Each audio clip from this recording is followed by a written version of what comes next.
Hello and welcome to the Cornhusker Cooldown. My name is Patrick Patio. This is Joe Mojojoe. And today we have a guest here. Do you care to introduce yourself? Certainly, Patio. Hello, my name is Synner. I go by Carl, and I am the head coach of Nebraska Esports League of Legends.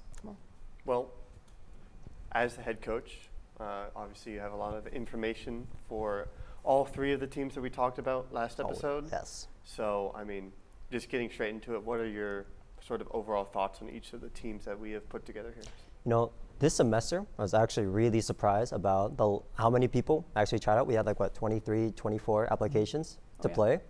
We also had a pretty decent amount of Emerald players trying out too. Some of those Emerald players came in the last second. Really surprised to see them, but we skyrocketed our jungles from one, maybe two to 4 or 5. Yeah, I think we had one. We had one dedicated main role jungle. Mm-hmm. And then we had none others. And then now we have five. Five, yeah. Oh, yeah, a lot of junglers that end up coming through. We needed those junglers, but I'm really happy with the quality and the level of teams that we have so far. Yeah, and we have a freshman class coming in. There's a decent amount of them, which is always good to see as well.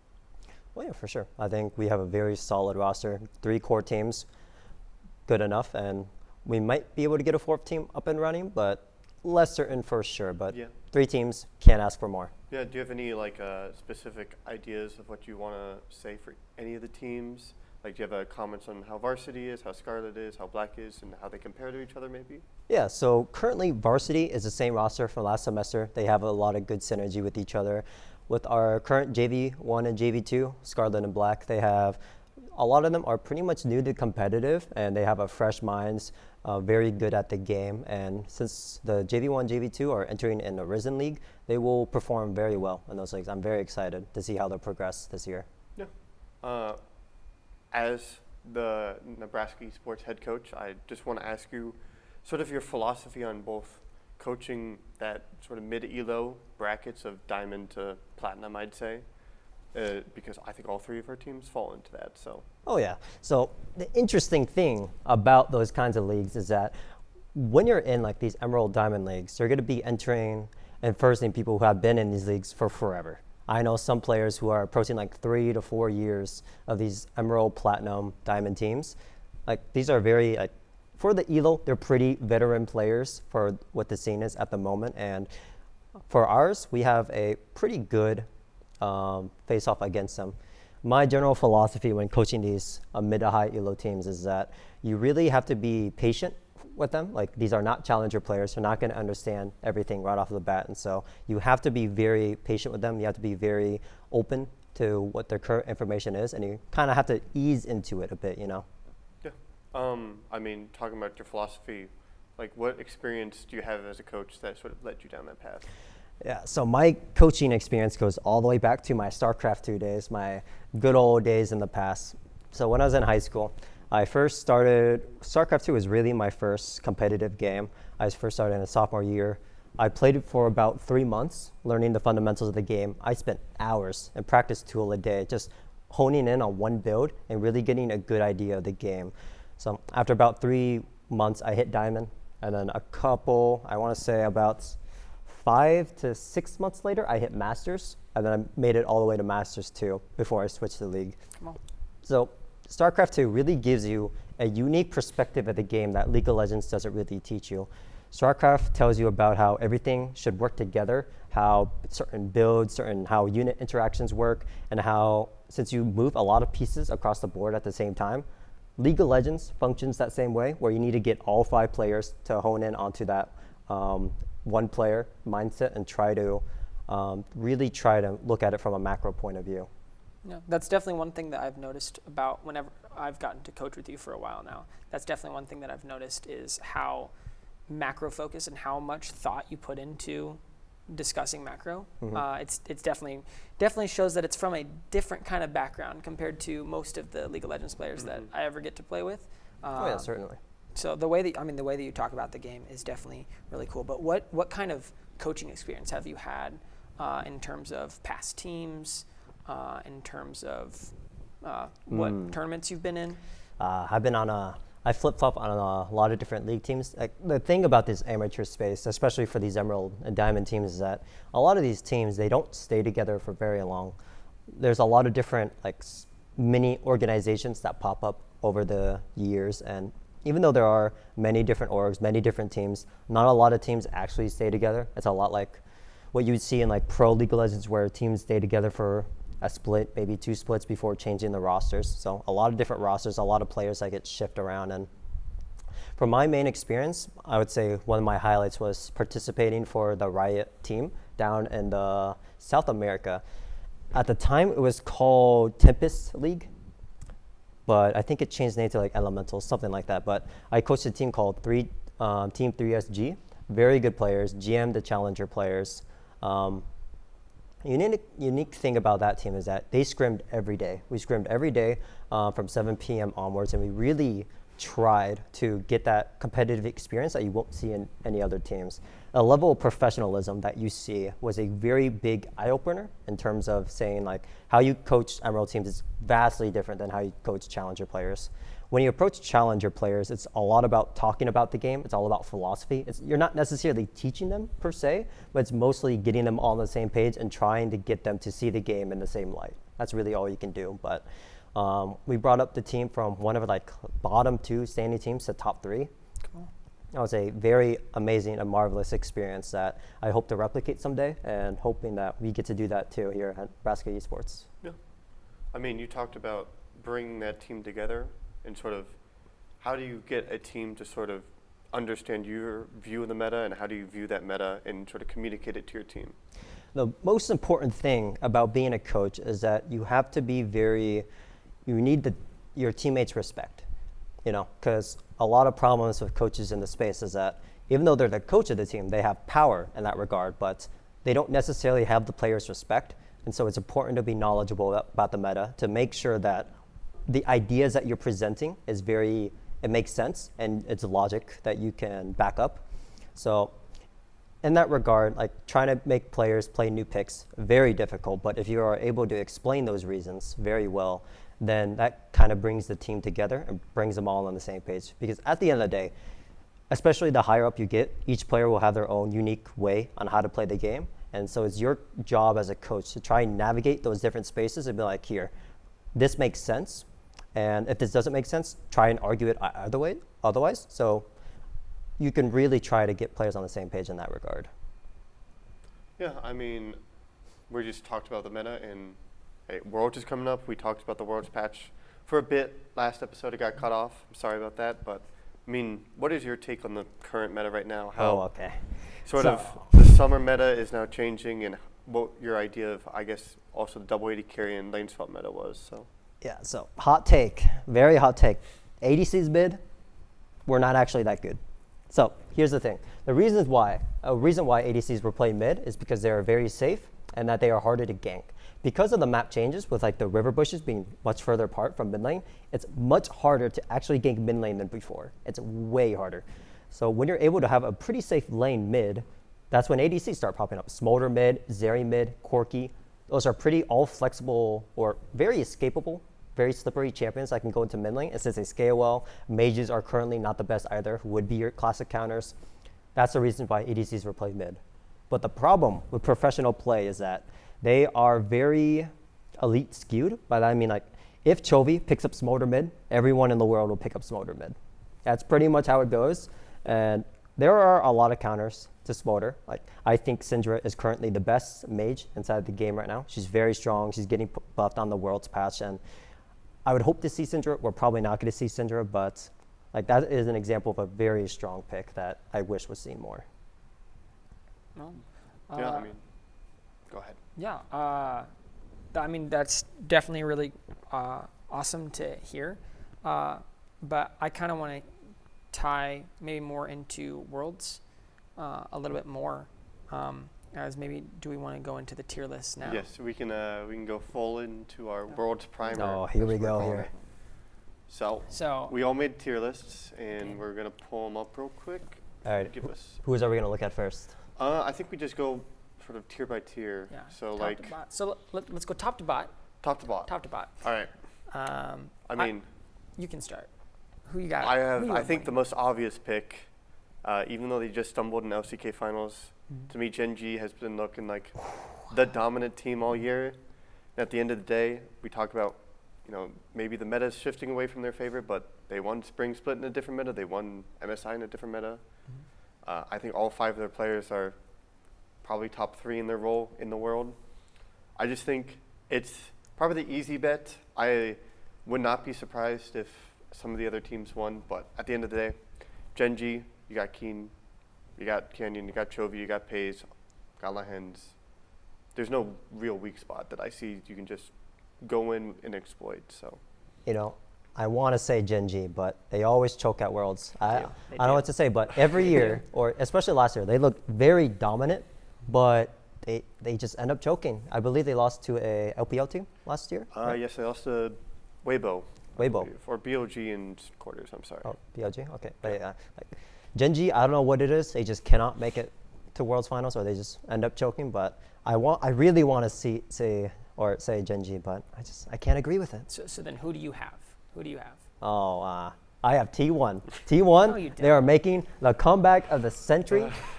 Hey, they might have been choking for this entire split, but hey, they're going to come back for Worlds. They always do. Last year, no one would have said T1 would have won Worlds, but fair. they made the run, and they will do it again. Yes, Yeah, sir. I mean, they won Worlds last year, so they've got. Obviously they could win Worlds, but I just think with Faker's recent form, people are saying the metas are shifting towards them, and I don't know if that's going to be enough to overcome their recent, I'd say, form and just struggles in general. So I may be coping, but I want to see another T1 win. Let's see it. I have a more normal take. Other than Gen G, I think the other clear favorite is BLG. yeah, And it's one of the teams that I actually know everyone on. So that is something impressive for me to know everyone on the, other than T1. Everyone knows who's on everyone T1. knows T1. But yeah, no, I think that's looking really good. But I guess that opens us into maybe some more contenders this next year that we have. But first of all, who do you want to win Worlds? Who do I want to win Worlds? Say it for the camera. Yeah, Well, say no, it we're again. not getting there yet. We're not getting there yet? I have Okay. that later. I have that later. But for some contenders. Contenders, I would say the obvious team, just one LCK, is Hanwha Life Esports. I think they have a shaky top side at times with Doran and Peanut. They're not on carry champs anymore. I don't think Peanut will ever 1v9 a game like he used to. I don't think Doran was ever that type of player. But Zeka, you know what happened at Worlds 2022. People are talking about Silas coming back. I mean, he's really good at it. Exciting. And then Viper, I think he's probably one of the most overlooked players. People just don't talk about him, even though he's really, really good. People have forgotten about how good Viper is. Yes, I think he looked a little bit quiet in Summer Split, to be fair. But honestly, he never really needed to do anything, unlike his days on EDG, where it's if he didn't win, the game was kind of over. But I think at the end of the day, if you win LCK, you're always going to be a favorite at Worlds. So I want Hanwha Life to win because I'm a Viper stan. But yeah, I'll pick. They're going to be my pick'ems. I think Gen G's a safer pick, but I like Hanwha Life. So To give Hanwha Life credit, I think Peanut in the past could have been seen as a big liability. I think Zeka also had some bad performances, but especially in the last series and against T1, Zeka and Peanut were looking very good. yes, Zeka in the finals against Gen G, he was outstanding. He really deserved that MVP, and with how solid Viper is as a player, I could see them being a Worlds contender for sure. I also do think that of all the teams in the world, I think Hanwha Life has very consistent drafting. I never look at a comp they have and say they don't have a chance to win. Whereas I feel like some of the teams, you look at Gen G, you look at BOG, sometimes they have good champions and they can pilot them very well. And the reason why they win is not necessarily because of that, or not necessarily because of the draft, but more just because they're the better team, better players. So yeah, I can definitely see Hanwha Life. yeah. Is that all you have for contenders, or? I have a dark horse, or two dark horses. One we already talked about, which is T1. But do you have any contenders outside of that? I I see something from you. Yeah, so for one of my contenders is Top Esports. I think they've also been looking pretty good. Esports. Oh, you don't like that as contenders? I think Let me pull them up again. It's hard because as someone who watches a lot of LPL, they have essentially the same player in 3 roles, which is Tian, Cream, and Jackie Love. I think Cream is a little bit less that. Coin but flip team yeah, you've Tian ever seen in and your life. Jackie Love, they'll die 10 times in a game and they'll still win. And they'll still win, and that's what matters. You can look in playoffs. There's a misfortune game Jackie Love played that they won where he went 8-10.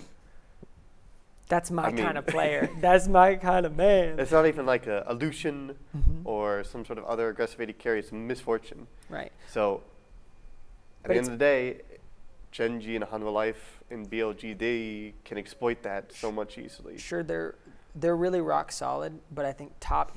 So that's why I have them in contenders. Yes. They're definitely not favorites to win. However, their highs are so high, and they are so fun to watch. Yes. They are very fun to watch, yes. I want to say one more thing about top. Cream, I've been watching him for years on OMG. I've always thought he's really good. I call him the best Akali in the world for a few years now.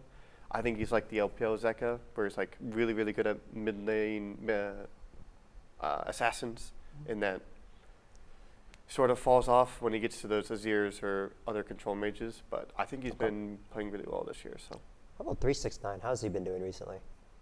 He's doing 369 things. He plays Ornn, Renekton, Rumble, and he does well. But you're never going to expect a bin performance out of him per se. So yeah, that's fair to say. I do think though that like 369, I think he's like one of the best top laners going into Worlds. So I think he can be a pretty big wild card in terms of the champ pool. But in general, top esports contender, that's spicy. But I have a dark horse that no one's mentioned, which is LNG, of course. LNG. LNG has arguably one of the highest ceilings for, I'd say, that sort of bought half the map, or like excluding top lane, I think. Let me double check their jungler because I feel like I'm going to mess it up. Weiwei, yes. Which is funny because BLG actually has their starting jungler is just Wei. Yes. I don't know. There's a lot of Zhaohus, or there's a lot of Zhaos and a lot of Weis in the uphill, but I digress. LNG, Weiwei, Scout, Gala, and Hung. I mean, very, very good, high potential. You already know Gala can 1v9 games. You already know Scout can win Worlds, win MSI. That is true. Like, the only question mark is Zika in the top lane. He's a good top laner. He's sort of like a mini bin, almost. He plays that sort of same style where he can play carries really well, but he's just on that level. So I think if Gala and Scout have amazing tournaments, it would be like a DRX where they'd have to have the best tournament of their life to win, but I would not be super surprised if it happened. So I can definitely see LNG, but 3-0ing Weibo, making it into Worlds, definitely for sure is like LNG. They've had a pretty decent season, but yeah, I would want them to see them be a contender for Worlds. I would say that they're probably going to be at quarterfinals to semis. That's what my first impression is, but they might be able to make the run. Well, Coach, I'm noticing something about your graph, and no. I have a big old question mark for you. Okay, you have let me hear it. G2 as a dark horse? Oh my yes. God. That's a little high, don't you think? I am not an LEC coper. I know that G2 has been doing very badly, but G2 still has, I think they have the highest ceiling in the West as possible. Because like at the end of the day, G2 is G2. They have caps. They have solid players.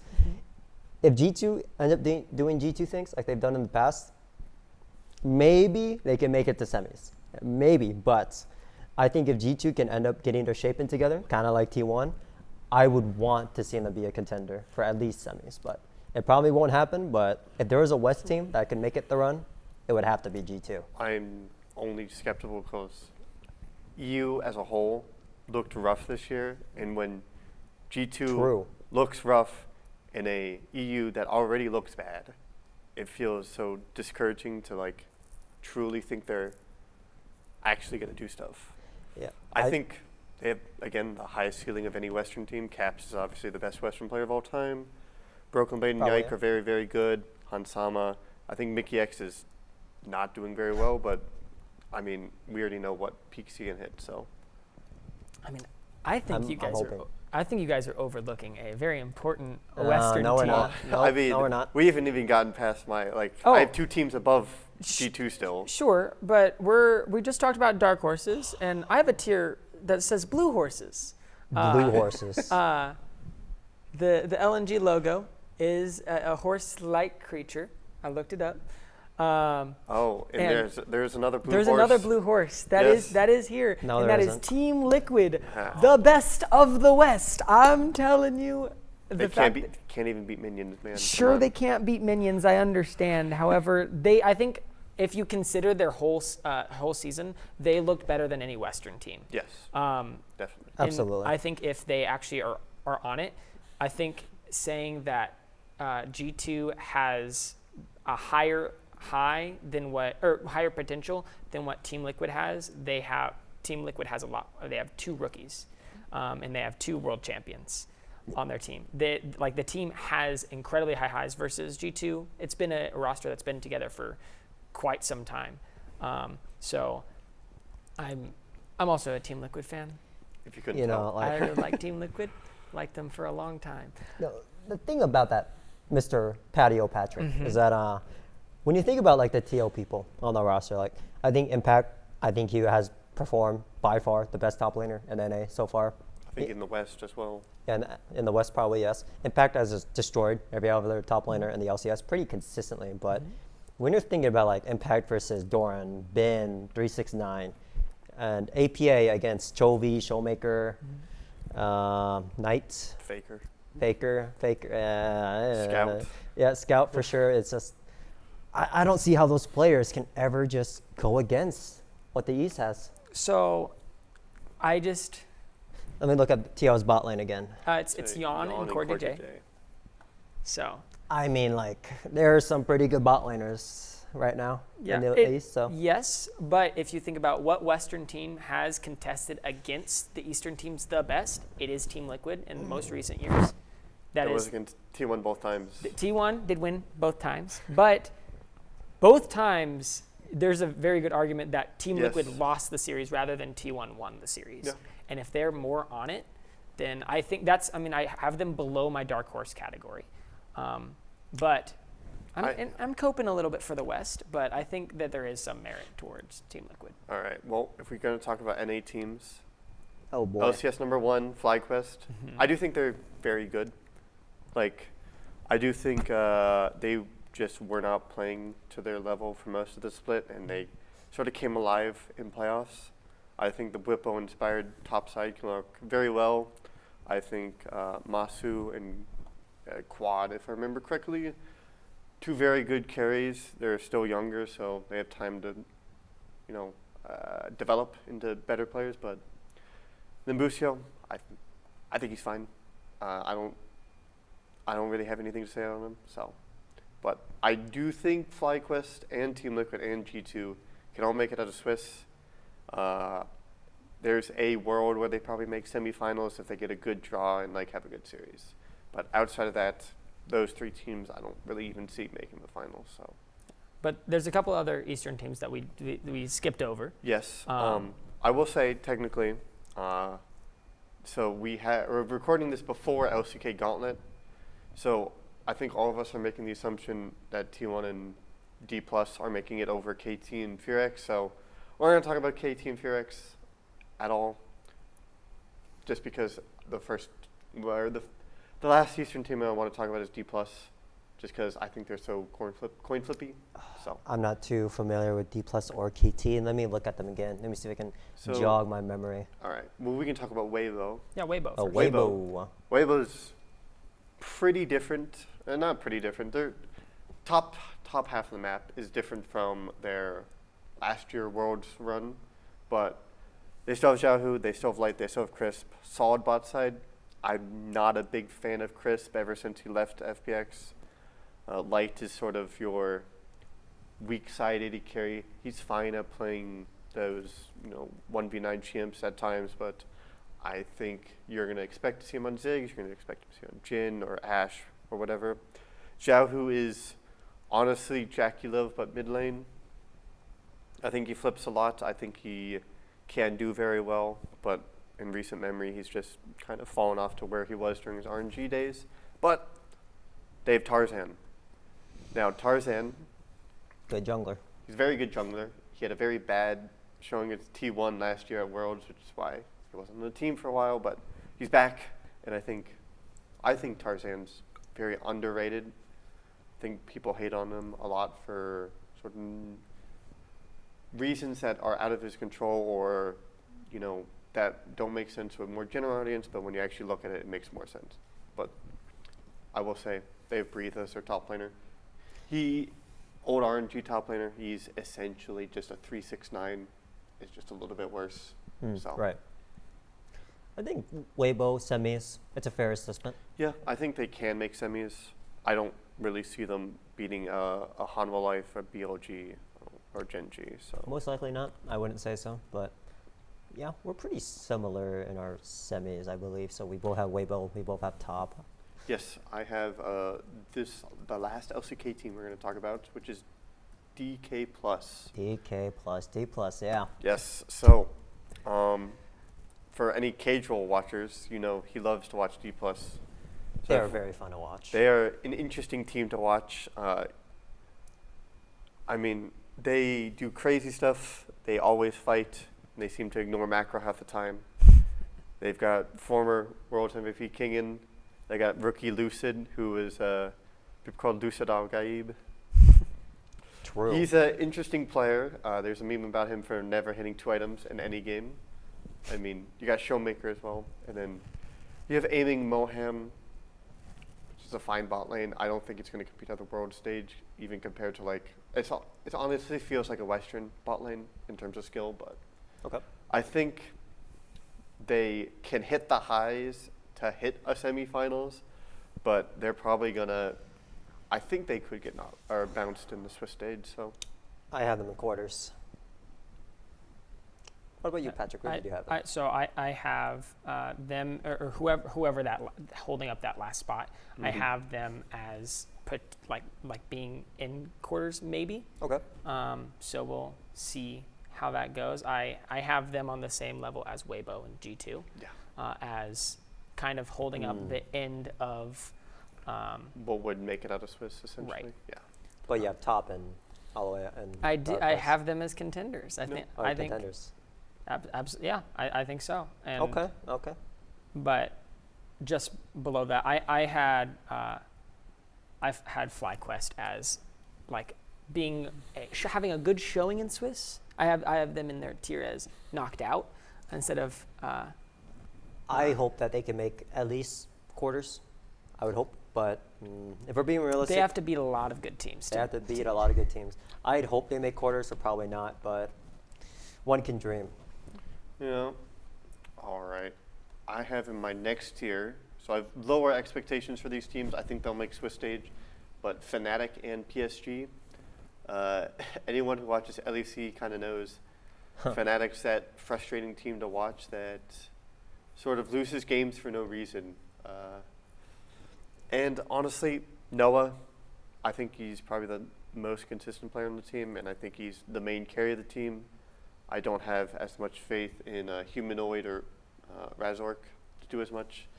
And then I've never been a fan of Oscarinen in general. I think he's just sort of he's propped up by the team. I think he just doesn't do as much as people think he does. So Yeah. LEC is just such a frustrating region. When Fnatic made it to finals against G2, you really wanted to root for Fnatic, but they just got crushed, man. yeah. It's really hard to be a Fnatic fan nowadays. PSG, I think, is the better team as well. So, Yeah, we that'd be saw a him at MSI, Junjia, Maple, Betty, all classics from PCS. So, I don't think they can make a run to quarters just simply because, at the end of the day, they're a minor region and they have to go through at least some LCK, LPO teams to make it there. But, yeah. Yeah. Do you have anything to add to any of these teams? Not for those teams, but I did have another team that was maybe more of a hot take above both of those. I had it on. This is a this is a 10% likely to happen.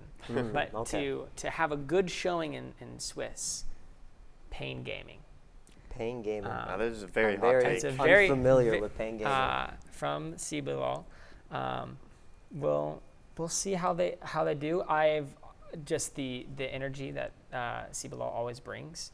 I mean, Loud had surprised us last year as well.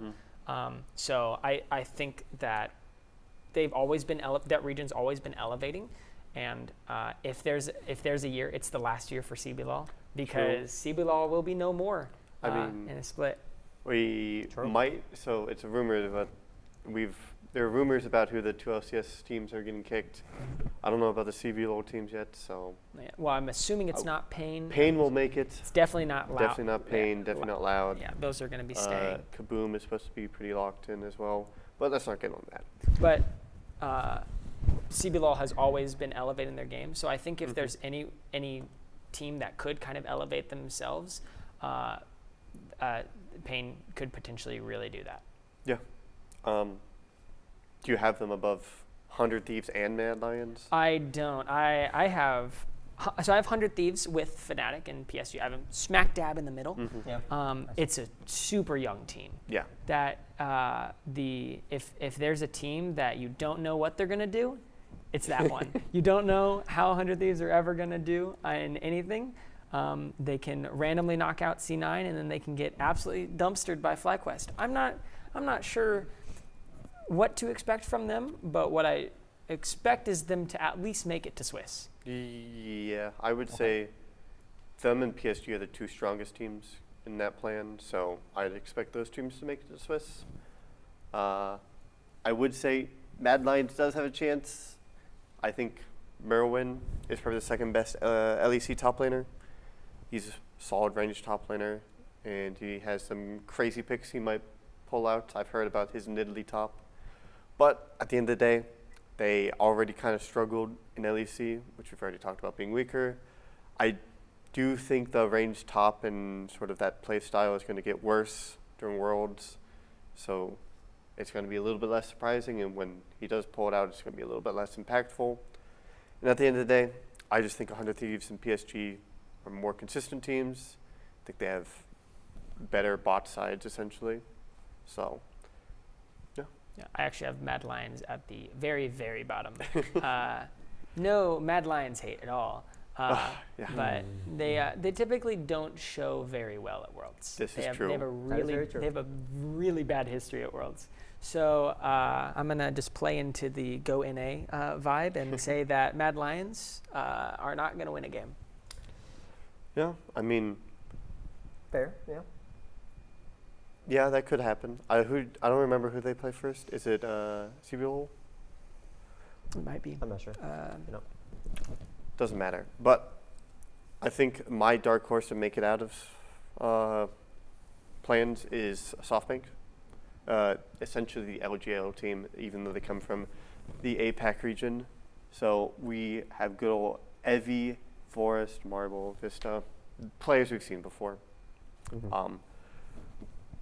At the end of the day, everyone's going to know Evi. Everyone's going to talk about him. But I think Forest is sort of your do-or-die player. If he plays like he can play, I think this team will be dangerous in that sort of lower bracket after they get sort of knocked out in that first top bracket of it, I guess. Yeah, I'm gonna have to refer to you two about the other teams because, like the other minor region teams, I'm not very familiar with, if at all. I haven't seen any of the games. I don't know how they've been performing recently, but I would expect a couple of them to make it out of the Swiss states. Like, I'm not sure how Gigabyte Marines are doing, but I know that's a team that's kind of preferred to make it out. But GAM Esports, but yes. oh, GAM. Wait. Yeah, they're GAM Esports now, technically. Oh, are they? Yes, doesn't matter. Wait, I'm very low on GAM Esports, to be fair. Yeah, I'm not sure how they're going to be doing. Like, I don't know a lot of these teams. Like, is that R7 team? I'm not. R7. They have Summit as their top laner. So yeah, But- Oh, that's the Summit. Yeah, I remember I that. had them as my fourth pick getting out of play-ins, purely just because of Summit. Purely Summit cope. I don't know if it's going to be enough. I think you're looking at 100 Thieves, you're looking at PSG, probably Mad Lions, SoftBank, and then I see maybe GAM making it out. I think GAM is at that lowest tier of what the Worlds team has, but they're at the top of that quote-unquote tier. Okay. But I just am unimpressed by mid and support from a gameplay perspective. I think Kiaya and Levy, both returning, very good players, but after what happened earlier this year with Vietnam as a whole, it sort of puts a bad taste in my mouth on how these players can actually do. So Now I have to ask: are any of those teams gonna beat TL? No, no, Nope. not a single. I game. don't even I think TL is definitively better than pretty much any of these playing teams. Yeah. How about FlyQuest? We've already talked about FlyQuest. To be fair, and FlyQuest is FlyQuest against those teams. it's more interesting. I think PSG can always throw in the wrench there. Okay. We already saw FlyQuest versus 100 Thieves.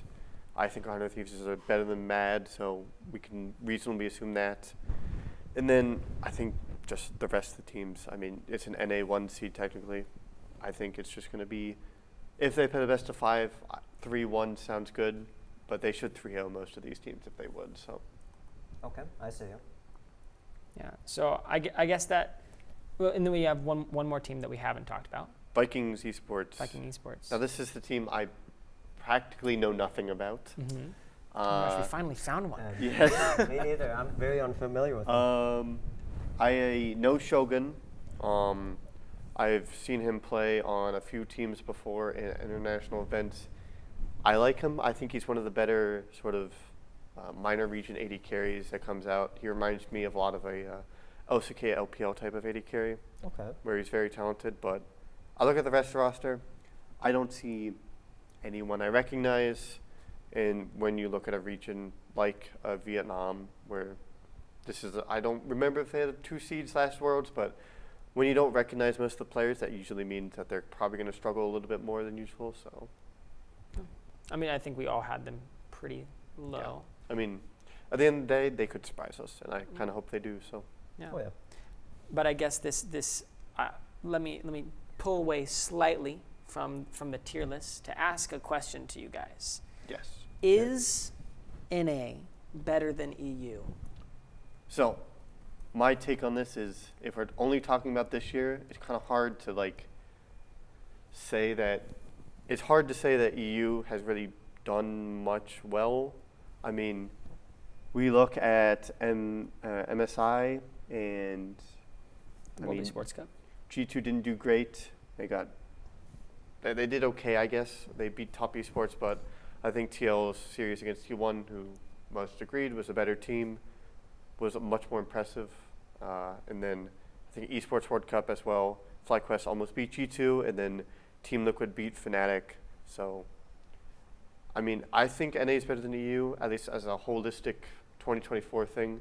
I think historically EU is obviously better, but I think this year Team Liquid and FlyQuest are sort of both at the level or a bit higher than G2, and we already think that G2 is pretty much higher than the rest of EU. So I guess let me turn to you now. Now I'm gonna pin it on you. You now have to be the EU defender, because you had G2 as your dark horse. You're making me defend EU. I'm making you defend EU from NA. I'm not making you defend them from the East, but from NA. Why is EU better? And for all you NA fans, close your ears. But just like for this year, what is your pitch to what's the other side? I of mean, this? when you look at it from a different perspective, EU definitely has some of the most entertaining games. So I think going into Worlds, they can really do good at entertaining the viewers and showing us some fabulous League of Legends that we all should be replicating. But anyway, it's like when I look at Mad, when I look at Fnatic, there's not much I can say about them. Their games are just very, very disorganized, very chaotic, very not standard by the books. G2 also is just struggling at that in general. In finals, they looked a bit better, a pretty decisive win by G2. But, if you're asking me to defend EU, I think that G2, they are the only shot for EU. I think if G2 can ever go against TL, That would definitely be like one of the most hype matches for the West that Yeah. we could see. I mean, if I were to give an argument, at the end of the day, usually EU just has the better players. That is So true. I think while their macro is sort of lacking this year, at the end of the day, sometimes it's just a player diff. So Yeah. We also have to remember that G2 in the past historically has a lot of crazy drafts, so we could be seeing new stuff at Worlds that G2 hasn't played yet. And TL, like, you pretty much know what G2 or TL is going to play. You know what APA is good at. Like, he's been known as like the Ziggs Aurelian Soul, but he's been shown that he could play other champs as well. Corky is pretty meta right now. Impact, he's a very solid top laner as well. But like, you kind of know what TL is going to do at the end of the day. But G2, they are still the team in the West that you can't really prepare for. That's much harder too. That's fair. do we have any other Worlds thoughts that we want to share? I don't have anything. at T1 least. is going to win it all. No. Team Liquid is gonna win it all. No, there we go. Yeah, there we go. That's the copious take. I guess we can probably end it there though. Yeah, we can. Well, thank you guys for all joining us. Thank you for joining us here on the Cornhusker Cooldown. My pleasure. Make sure you stay tuned for next week. The varsity should be playing their games on Monday at 8 Central at twitch.tv/Nebraska Esports, potentially Nebraska Esports 2, depending on scheduling stuff. But I think that's it for us. So Yeah, I don't have anything else to add. So all right, awesome. All right. Thank Have you a guys good so night. much.